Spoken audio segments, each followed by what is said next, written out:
யூதா அழகா சொல்லுகிறாரே, பிரியமானவர்களே, தேவனுடைய வார்த்தை நினைவு கூறுங்கள். ஏன் நினைவு கூறணும்? எதுக்கு ஞாபகப்படுத்தணும்? எனக்கு அந்த சூழ்நிலை வருது. அதனால நான் தானா ஜெயிக்க முடியாது. அவர் வார்த்தைய நான் ஏற்கனவே கேட்டு இருக்கிறேன். இத நான் சொல்லி தான் ஜெயிக்க முடியும்.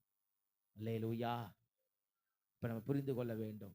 இந்த 22 நாள்ல ஸ்தோத்திரம் நமக்குள்ள ஸ்தோத்திரம் எத்தனையோ நமக்குள்ள கவலைகள் வந்திருக்கும். நாம என்னைக்கு ஒரு கவலைய தீர்க்கிற ஒரு வசனத்த நாம சொல்லி இருக்கிறோம். ஆமென். கவலை வந்ததே. அத பெருசா நினைச்சிருக்கிறோம். அத பெருசா பேசி இருக்கிறோம். அத பெருசா நம்ம ஸ்தோத்திரம் சிந்தித்து இருக்கிறோம். அந்த வசனத்தை எப்ப நினைவு கூர்ந்து இருக்கிறோம்? ஒரு கவலைக்கான வசனம் எங்கே இருக்கிறது?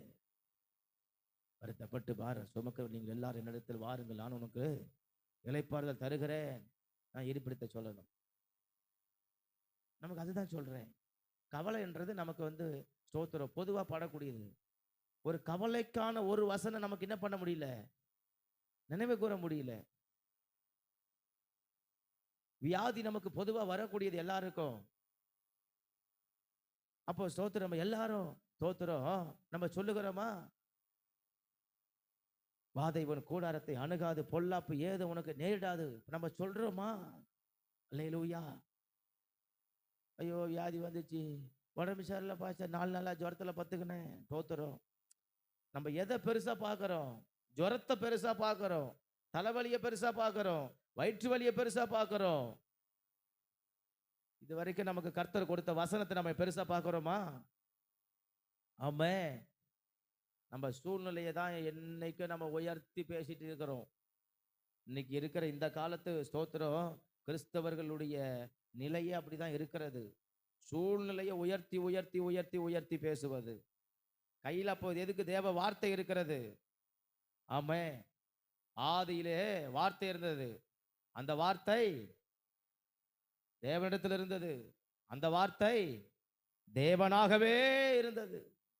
ஆமென். ஸ்தோத்திரம். அப்ப இந்த வார்த்தையை சொல்லும் போதெல்லாம் நம்ம எதை சொல்றோம்னு அர்த்தம்? யோவான் 1:1 அவரை தான் சொல்றோம்னு அர்த்தம். இன்னைக்கு நம்ம என்ன நினைக்கிறோம்? கடங்காரன் வந்தாலும் சூழ்நிலையை பேசுறோம். வியாதி வந்தா சூழ்நிலையை பேசுறோம். பிரச்சனை வந்தா சூழ்நிலையை பேசுறோம். பாதிப்பு வந்தா சூழ்நிலையை பேசுறோம். தோல்வி வந்தா சூழ்நிலையை பேசுறோம். ஒருத்தர் சண்டை போட்டா சூழ்நிலையை பேசுறோம். எதிர்த்தா சூழ்நிலையை பேசுறோம். வசனத்தை பேச வேண்டும். பிரியமானவர்களே, தயவு செய்து இந்த பழக்கம் வழக்கம் வரலனாக்கா இந்த பழக்க வழக்கத்துக்குள் நாம வந்துடுவோம். ஆமென்.